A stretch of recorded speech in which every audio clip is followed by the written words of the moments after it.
was over on the hill and he was hurting and we didn't even know it.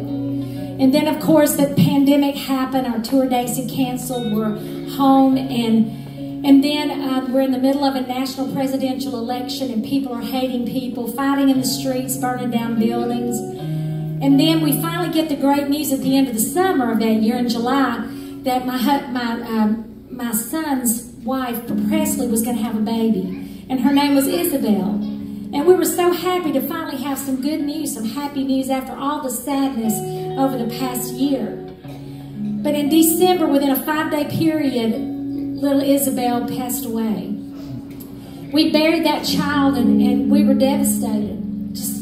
We hit an emotional wall and it was tough. But after we buried little Isabel, I got a text from a very dear friend in Nashville, Amanda Crabb. Her husband's Aaron Crabb. They pastor a church in Nashville and they're part of the Crabb family. And she said, Karen, I was up this morning praying and very early, and she said, I know your kids have lost a baby, and they came to my heart this morning. And I know God's going to turn their situation around somehow. And she said, you know, I thought of the old song, Bringing in the Sheaves. And you know, as we think of bringing in the sheaves, we think of the offering, bringing in the sheaves, bringing in the sheaves. And they would sing it that fast. And those that are my age would remember that, 39.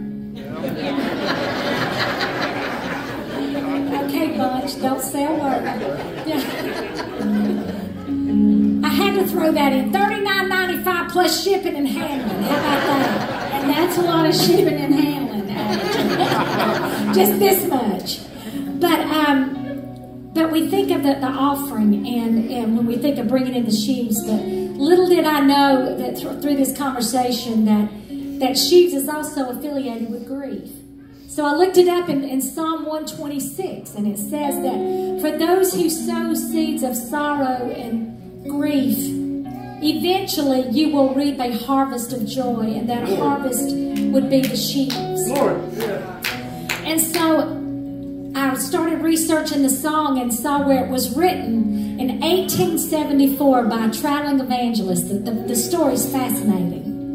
And then I called a couple of songwriters and I said, I feel like the Lord is leading us to write a song about sheaves. And let's put the old song, Bringing in the Sheaves, in this song 150 years later. Matter of fact, this year marks 150 years ago that this song was written. And next month is the #1 song in all of Southern gospel music. And I don't believe that these things happen by chance. Amen. And I will tell you that 13 months after we buried Isabel, the Lord gave us Isle of Grace. Isle of Grace is now a little over 2 years old.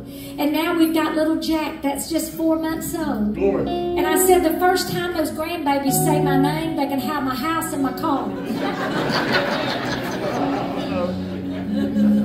So here tonight, I don't believe it. Roland, thank you so much for connecting with the pastor, and thank y'all so much for having us here tonight, because I tell you, we didn't come to sing just a bunch of songs for you, because we're not that good that we could come into your hearts and sing songs to lift your burdens, but we're here to tell you that Jesus is the only way that you are going to make it. He's the only thing that can satisfy your soul.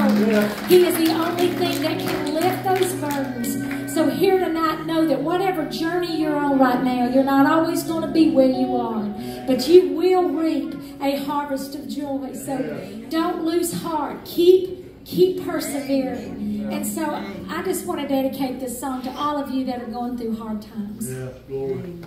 And y'all, these altars are open all night too. Yeah. Amen.